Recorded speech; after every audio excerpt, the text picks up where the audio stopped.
आरक्षण मिळालं तर गुलाल घेऊन जाऊ आणि नाही मिळालं तर आरक्षण आणण्यासाठी जाऊ, असं मनोज जरांगे पाटील यांनी स्पष्ट केलेलं आहे. सरकारने त्यांना अध्यादेश दुरुस्ती करून व्हॉट्सअपवरती पाठवला होता. तो जरांगे पाटील यांना अमान्य आहे. प्रत्यक्षात भेटून अध्यादेशावरती चर्चा करायला हवी होती, असं मनोज जरांगे पाटील यांनी स्पष्ट केलंय. सरकारने आज जरी अध्यादेश काढून काही दुरुस्त केल्या असल्या तरी जोपर्यंत 54 लाख नोंदी सापडलेल्या मराठ्यांना आणि त्यांच्या नातेवाईकांना प्रमाणपत्राचं वाटप होत नाही, तोपर्यंत मुंबईला आंदोलनावरती जाण्यासाठी आम्ही ठाम आहोत, असं जरांगे पाटील यांनी स्पष्ट केलं.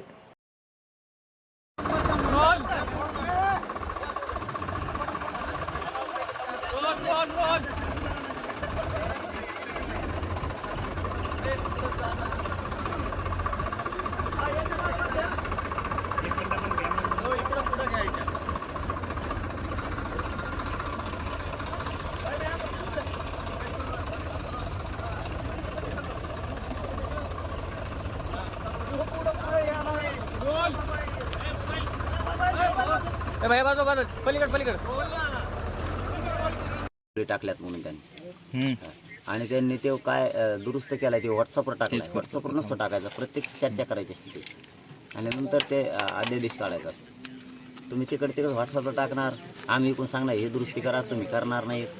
ते असंच होणार. त्यासाठी प्रत्यक्ष असलं पाहिजे, ती चर्चा काय असेल तर तो अध्यादेश निघाला पाहिजे. बरं, मुंबईला निघाला अवघे 2 दिवस बाकी. आज तुम्ही ट्रॅक्टर चालून फेरफटका मारलाय, तयारी चालू आहे मुंबईला जायची? हो, मुंबईला जाणार आहेत. आरक्षण मिळालं तरी जाणार आहेत आणि नाही मिळालं तरी जाणार आहे. मिळाल्यावर गुलाल घेऊन जाऊ, नाही मिळालं तर आणायला जाऊ. ट्रॅक्टर चालवायचा अनुभव कसा होता? चालवलं, फेरफटका मारला ट्रॅक्टरमध्ये? शेतकरी आहेत, आम्हाला काहीच होत नाही. ते आमचे वाहन आहेत, शेतीचे अवजार आहेत. आता हेच आमचे मुंबईत संरक्षण करणार आहे. जसं आमच्या शेतीला भरभरून पीक याच्यामुळं उभा राहिले, भरभरून पीक आलं आणि आमचं शेतकऱ्यांचं संरक्षण केलेलं आहे या अवजाराने. हेच अवजार आता मुंबईत आमचं रक्षण करणार. बरं, तुमच्या म्हणण्यानुसार जर सरकारने त्या 2 वेळी त्यात ॲड केल्या किंवा तसा अध्यादेश काढला तर मनोज जरांगे पाटील मुंबई जाणं रद्द करतील का? 54 लाख लोकांना नोंदी ज्या मिळालेल्या आहेत त्यांना कुणबी प्रमाणपत्र दिल्याशिवाय आणि त्यांच्या नातेवाईकांना दिल्याशिवाय त्या सोयरे शब्दाचा, GRचा, अध्यादेशाचा काहीच अर्थ. हे मी आज नाही सांगत, 1 महिन्यापासून सांगतो त्यांना. तुम्ही जी शब्द पाहिजे तेव्हा आधी आणणार आधी, आणि ते कुणबी प्रमाणपत्राचं त्याचं काय? वीर खांद्याच्या आधी मोटर कुणी आणलेलं बघितले का महाराष्ट्रात, भारतात?